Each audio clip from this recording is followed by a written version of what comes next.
Hi, Beardy Cook here. So I'm at one of the Northampton Newton Community Council give and take boxes. So let's see what we've got. Got some sweet corn, some rice, some beans, some spag bowl, a tin of chicken meatballs and bits, some pasta and some rice. So let's go and buy some ingredients and put something together. So back at Beardy Cook HQ, been down to the Northwich Newton Community Council, had a look at some of the give and take boxes. Quite a lot of stuff in there, so I picked out a couple of bits. So I'll show you what I've picked out. I went and bought these from Co-op and Scone, and then we'll do some cooking. Right, so what we've got, some of the bits I found in the give and take box, some of the bits I'm using from my cupboard. So I've got chicken meatballs, that was in one of the boxes. I've got a tin of tomatoes, tin of sweet corn, onion. These are dirt cheap over at Morrison's. They're Savers herbs. They're about 50p each. So I've got a mild chilli powder and a dried mixed herb.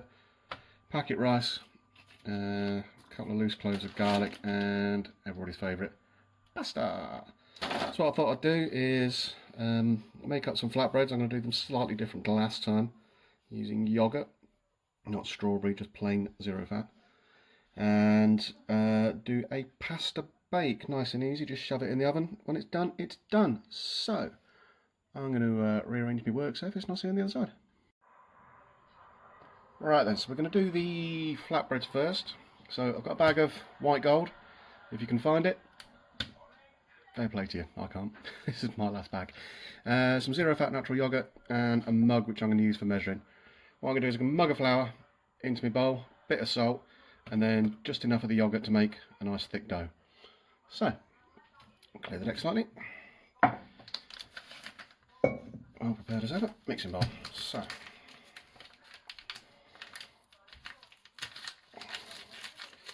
over my bag of flour without it going everywhere. Stuff is like gold dust these days.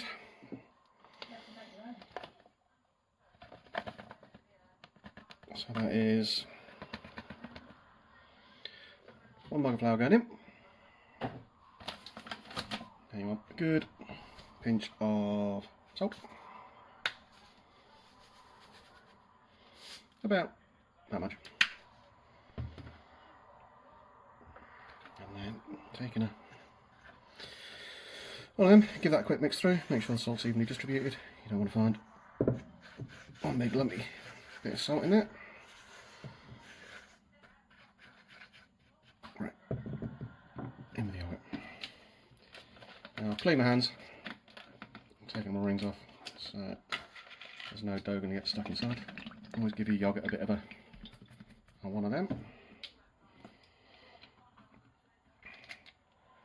So just start by adding a little pour like that and start bringing everything in for the centre.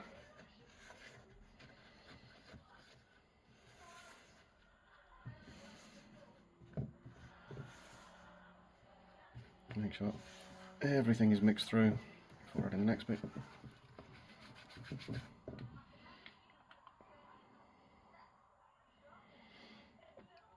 Don't forget, if you add too much yogurt, you can always just balance it out with a little blob of flour. But you're also going to put flour on the board for kneading it all together. So what you want is a nice thick dough that doesn't stick to your hands. That should be about ready. So that's coming together nicely.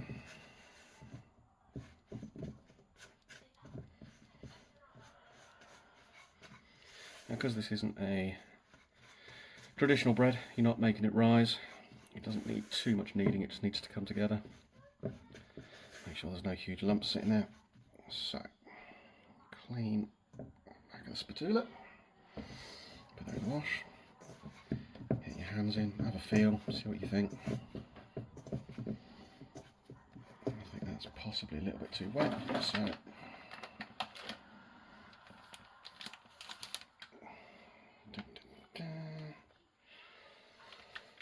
little dusting of flour. Put that down and try not to spill any. There we go. So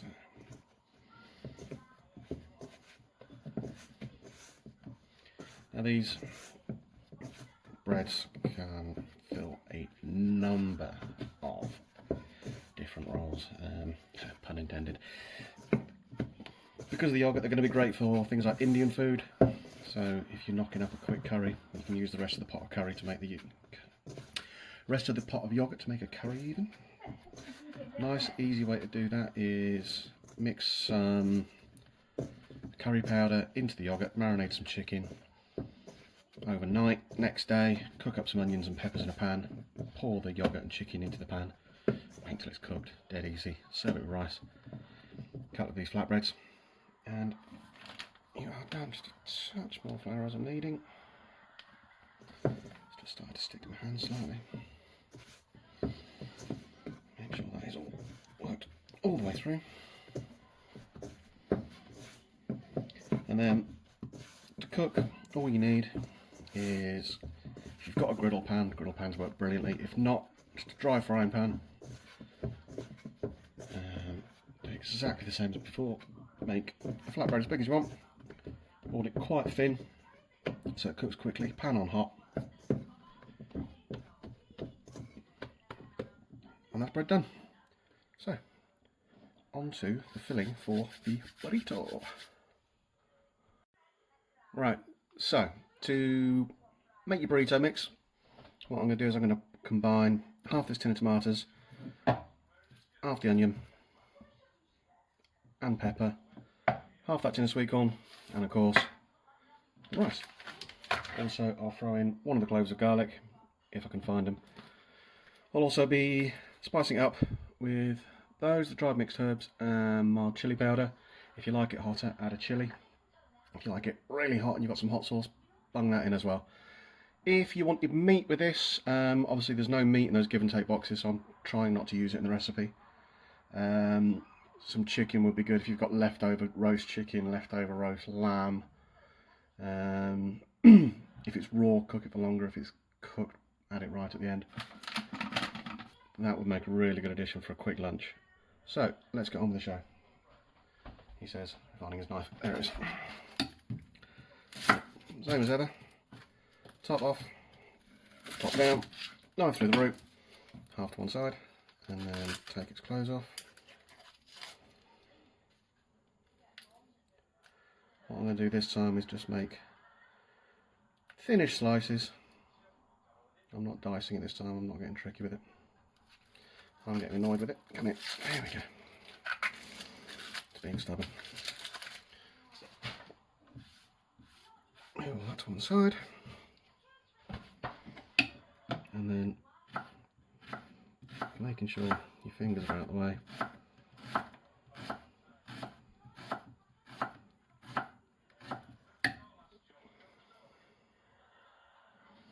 Done. Set to one side of the board.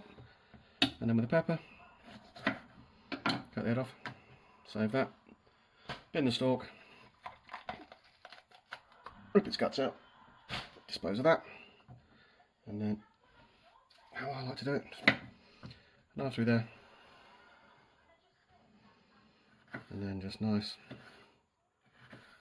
strokes, trying to get them even. You do need a fairly sharp knife for this. You don't need a particularly good knife, it just needs to be sharp. If you spend 10 quid on an all-purpose kitchen knife, I think you'll be doing well. And then another 10 quid on a sharpener. If you can use a steel, fair play. I'm not that great with them, so I bought myself a nice sharpener. It's lazy and I love it.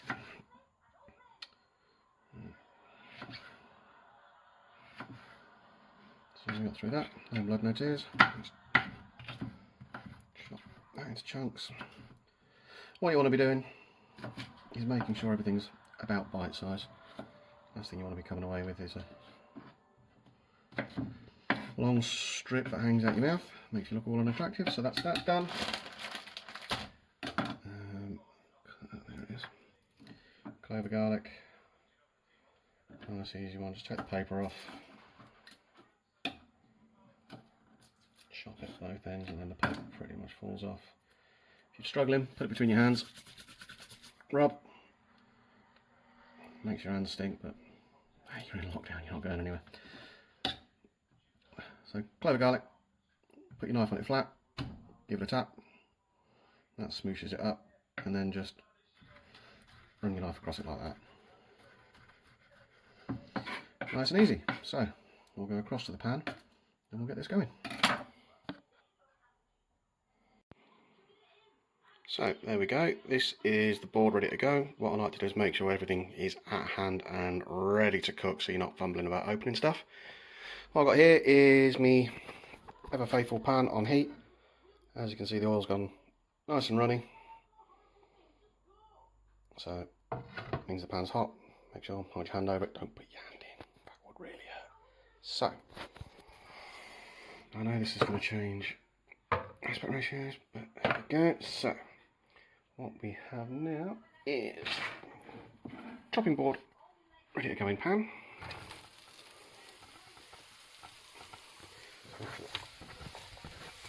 Everything goes in.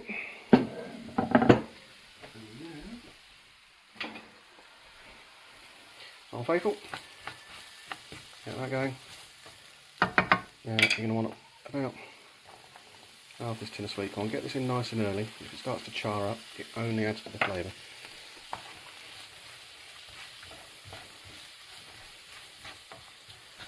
You can hear that sizzle, which means the pan is hot, which is good. If you put stuff into a cold pan, all it does is it begins to sweat and go a bit mangy and horrible. So, what I'm going to do is just wait until it starts to cook through before seasoning. As the pores on the veg open up with the heat, it means they take in more of the salt. Improves the flavour slightly, so I've always been told. That's everything broken up, so stop mucking about with it. And a little pinch of pot of salt, about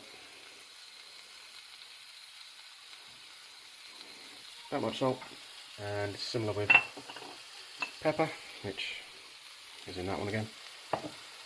So I'm going to let this cook down for about 5-6 minutes.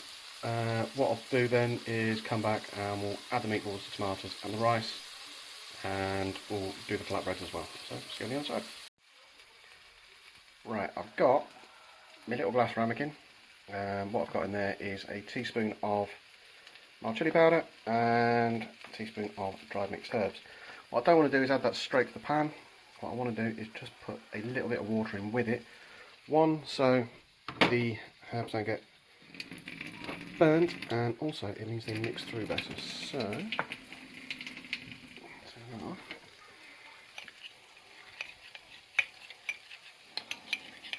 Just make sure everything's kind of incorporated there in the water.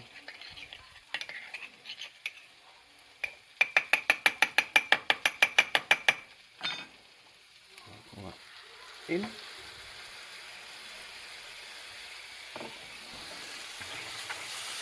It's much easier to incorporate everything.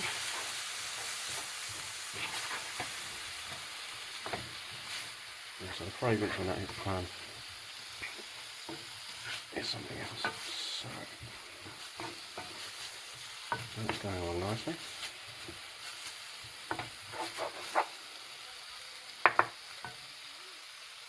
What I'm going to do next, what I'm doing, that's my griddle pan. I'll put that on a high heat, ready for the breads to cook. Because it's a cast iron one, it's going to take a little longer to heat through. I've also put a little bit of oil in the bottom, and I'll spread it around with a bit of paper towel. Just make sure everything is oiled but not oily, so that should, fingers crossed, stop the breads from sticking. Right, so this is coming along nicely. So what I'm going to do now is add about half this tin of tomatoes. Something like that, about a quarter. Just the tomato flavour. If you need to boost the tomato flavour, a good trick is always just add a squeeze of ketchup. You don't need to be spending out things like tomato puree.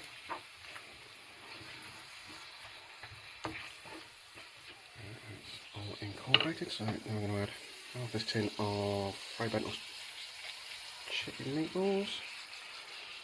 Don't want too many. I'm going to be putting these in flatbreads after all. I don't know why, whenever I cook with tomato sauce, I always get splattered with it. Probably why you should wear an apron in the kitchen.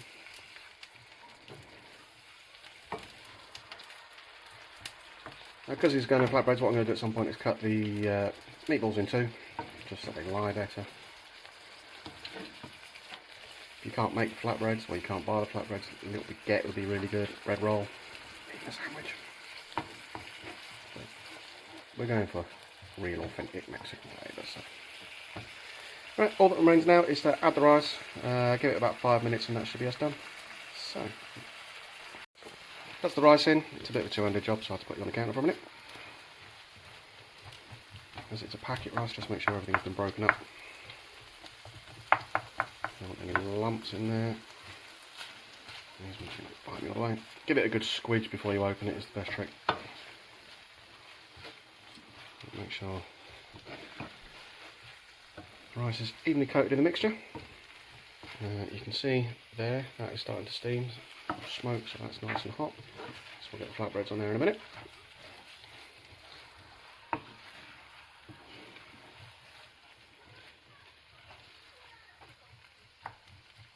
That's the rice broken up. So on to the flatbreads. Right, that's one of the breads cooking away. The noise you can hear in the background, I'm about to turn the distractor on because it's smoking a bit. These will go nice and quick, same as I did before. Just rolled them out to about pizza dough thickness.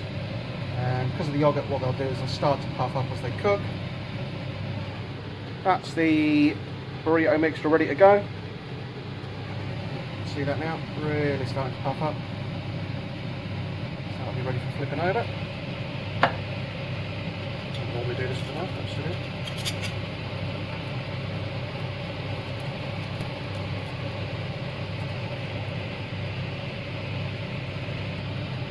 Change implement. Always use the right tool for the job. So that's it flipped over. You can see where the pan's hot and where it's not. So the next one will be better. If anybody comes in and you're watching the video at this point, just tell me you're watching how to cook tuna. Right, so I'll show you how to assemble in a minute, and that's me done. So, finished product, here we have these lovely, soft flatbreads, burrito mix, and a slightly limp lettuce leaf that I found at the back of the cupboard. So, nice and easy to serve up. Grab yourself a spoon. This is your time to shine when you're dressing these. You can do any combination of things. Some cheese would go well. Obviously just grate it on. If you've got any spurious hot sauces at the back of the cupboard, a couple of drops of that. Some salad, some fresh tomatoes, or just simple like that. And that is nice and easy burrito with ingredients from the North Inch Muirton Community Council give or take boxes. They're a brilliant, brilliant idea. Don't be afraid to use them. Don't be afraid to give stuff to them. And I'll see you in just a minute for the next half of this recipe. Right, so on with the show. Next dish. This is going to be a lovely quick pasta bake. All I'm going to do is cook the pasta in salted water. Don't put oil in the water. Pasta sinks to the bottom. Oil on top. Waste of oil. Slice up the onion. Quickly fry that. Add the ingredients left over from the tin. So I've got half tin of tomatoes, half tin of meatballs, and half tin of sweet corn. Smash in the garlic. Mix it all together. Pop it in the oven. Jobs are good. So, start quickly by taking the skin off this one.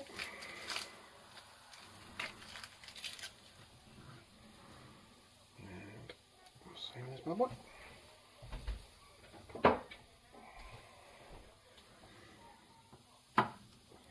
Top off, bottom off, and then same as before, smash it with your knife, and then just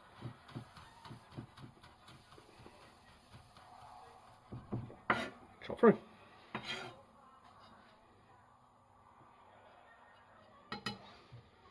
So this time I want to dice this,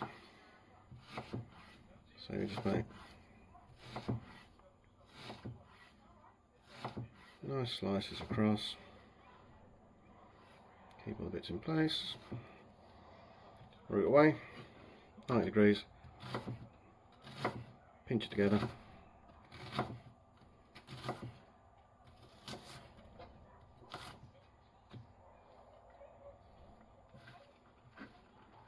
Just give it a little scrunch up. And that's that. So this is going to go into a pan that's already on the heat with a little bit of oil in it. Just fry it up, get it cooking. Add the other ingredients and then mix, and that's pretty much it done. All it's going to need then is 25 minutes in the oven. If you want to put some cheese on top, or mixed grated cheese with breadcrumbs is actually really nice. A little bit of that mixed herb in the breadcrumb. Lovely and simple. What I'm going to do now is, I'm making this about 2 o'clock-ish, 3 o'clock-ish. I'll put it in the oven about 7 and I can eat then. So I'm going to show you how to prep. I won't show you the finished product because I'm lazy. So that's what I'm going to be using, is a mug of pasta, just a normal mug. What I also thought is, if you make a double batch of the flatbreads from earlier, rub that over with some garlic butter. That's going to be your garlic bread for this dish. Excellent. Right, so that's the pasta on and boiling. Just cook it according to packet instructions. You want it slightly more al dente than normal, because of course it's going to continue cooking in the oven. This is the onions and garlic in the pan. Just going to get these sizzling a little bit. Now the pasta's boiling, I've just turned it down. This is a pan on a medium heat.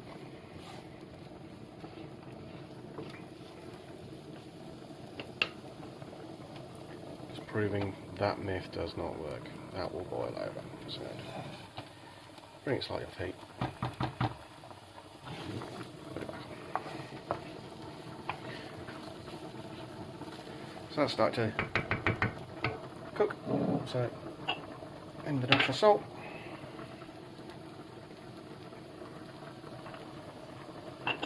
As per usual, I'll add the pepper in a minute. So I'm just going to cook this until it goes translucent, soft, and then I'll be adding the rest of the meatballs, the rest of that kind of tomato, and that can't speak, the rest of the tennis bacon. There we go, I can't get these words out. So the pasta's going to take about 10 minutes.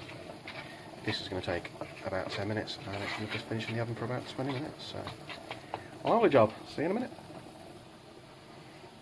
Right, so that's the onion softened. Keep the pan low. What you don't want is the garlic to catch and burn, because that'll taste bitter and horrible. So,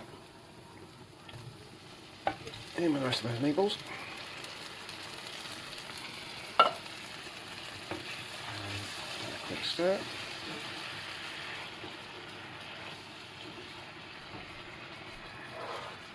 In with tin of tomatoes.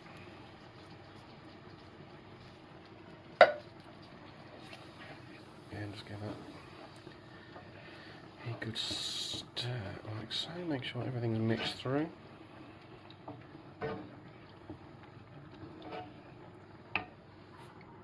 And veg.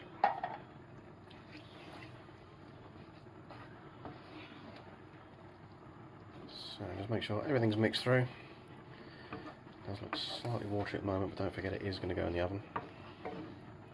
So I'm just going to let that tick away for 5 minutes. 5 minutes time, the pasta should be done, and time to mix it all up in a big dish. Right, that's the pasta done. So over to the sink, pop it through, and back over there. Try and leave some of the cooking water in the pan. Just helps it, and then just a little short olive oil. Mix that through, and then pasta into that pan, and stir it up, little darling, stir it up. I make no apologies for my singing. So there we go, that is that pretty much done. I'm just going to tap my spoon, because I like doing that. That's going to go into this dish, and that dish is going to go into that oven. The oven we've preheated to about 180. What I'll do before it goes in is give it a little grate of cheese. Look at that, one-handed, didn't spill a drop, which is more I can save when I eat these things. Make sure everything's evenly distributed. You don't want all the meatballs on the outside. Just give them a pat about like that. So yeah, like I say, grate of cheese over the top. So mix it with some breadcrumbs just to give it a kind of crunchy texture. You can even put some of those mixed herbs, maybe even a little bit of chilli. And that's going to take about 20-25 minutes in the oven. So what I'll do, if you're a fan of the Beardy Cook on Facebook, I'll post a picture on there of it cooked. If you want to join me over on the Beardy Cook Facebook page, I'm having real trouble with words today, then by all means come along. All the more welcome. More the merrier? Yeah, I'm spooning this up. Right, so that's me, done for another one. What can I say? Keep cooking. Get out there, have a look, see what ingredients you can get. If you need to use those give or take boxes, they're a brilliant idea. And these are just some of the recipes you can do with them. Trying to keep it simple, trying to keep you cooking basically. So, like I say, if you want to give me a like over on the Beardy Cook Facebook page, more than welcome. Thanks for looking. Bye.